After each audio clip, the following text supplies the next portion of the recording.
وہ سمجھتا تھا گناہ چھوٹا ہے، لیکن جو عذاب اس نے دیکھا اس کی روح تک کانپ اٹھی۔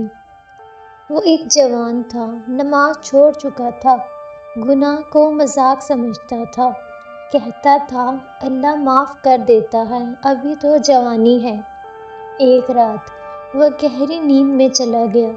اسے خواب آیا کہ وہ ایک تنگ اور اندھیری جگہ میں پھنسا ہوا ہے۔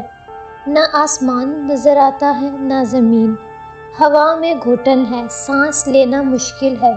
اچانک ایک آواز گونجتی ہے، یہ ان لوگوں کا مقام ہے جو وقت رہتے نہیں سدھرے۔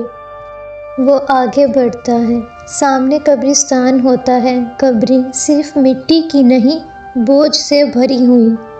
ہر قبر سے چیخنے کی آواز، ہم نماز کو ٹالتے رہے، ہم گناہ پر ہنسی اڑاتے رہے۔ اچانک ایک قبر کھلتی ہے، اس کے اندر اندھیرا نہیں سزا ہے۔ اسے محسوس ہوتا ہے جیسے قبر دھیرے دھیرے تنگ ہوتی جا رہی ہو۔ اس کا جسم کانپ جاتا ہے، وہ چیختا ہے یا اللہ مجھے نکال لو۔ جواب آتا ہے وقت دیا گیا تھا، اب حساب کا وقت ہے۔ اسے محسوس ہوتا ہے جیسے اس کا بوجھ بڑھتا جا رہا ہو، ہر گناہ کا بوجھ۔ وہ گر کر رو دیتا ہے یا اللہ ایک موقع اور، میں سب چھوڑ دوں گا۔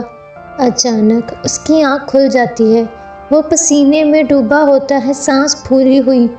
وہ اٹھ کر فجر کی نماز پڑھتا ہے، سجدے میں پھوٹ پھوٹ کر روتا ہے، اب نہیں کروں گا یا اللہ، اب نہیں۔ کچھ دن تک وہ ٹھیک رہتا ہے، پھر دھیرے دھیرے پھر سے وہی غفلت۔ تیسرے دن کی صبح اسی جوان کا جنازہ اٹھایا جاتا ہے جس نے خواب دیکھا تھا، اور لوگ کہتے ہیں کل تک تو زندہ تھا۔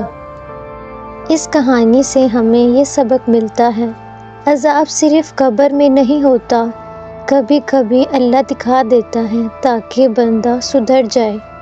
اس ویڈیو کو اگنور مت کریں، شاید یہ ایک کہانی نہیں، اس ویڈیو کو دیکھنے والے کے لیے اللہ کی طرف سے ایک اشارہ ہو۔